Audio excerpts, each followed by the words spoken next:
Get ready for the countdown. 10, 9, 8, 7, 6, 5, 4, 3, 2, 1, 0. Ang programang ito ay rated LPG. Labis na patnubay at gabay ng magulang ang kailangan. Maaaring makapaminsala pag napabayaan habang nagluluto ng sinigang, adobo, batchoy, okoy, ginataan. Ilayo sa mga bata na hindi mapaglaruan.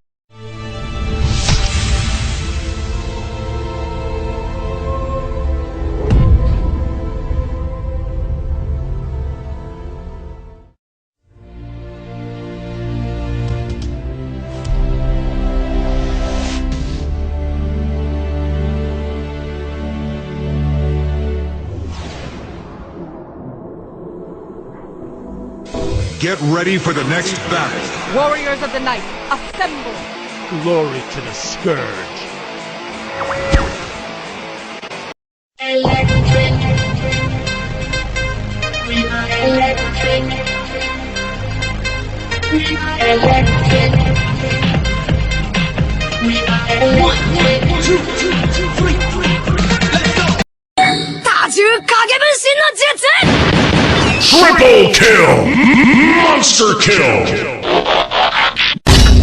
You fail me yet again, Starscream. Desiderata! Go placidly amid the noise and haste, and remember what peace there may be in silence.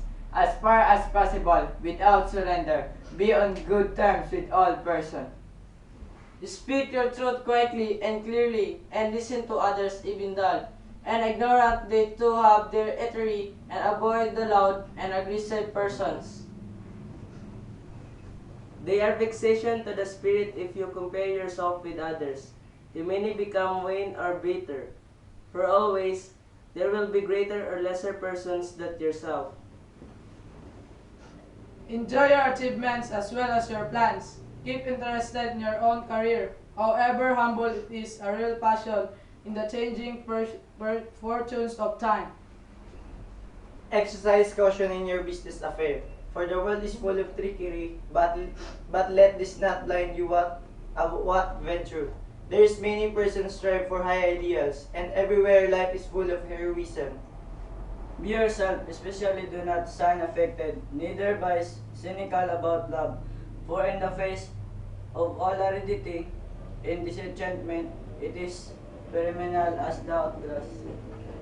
Take kindly the counsel of the year gracefully, surrendering the thing of youth. Nurture strength of spirit to shield you is sudden misfortune, but do not distress yourself with dark imaginings. Many first are born of fatigue of loneliness beyond our wholesomeness. Discipline, be gently with yourself. You are the child of the universe, no less than the trees and the stars.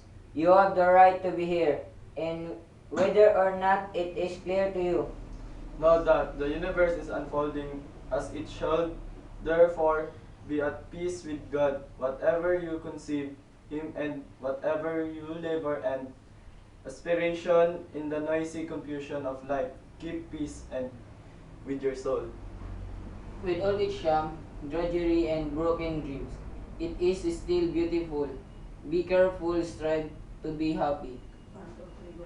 Desiderata!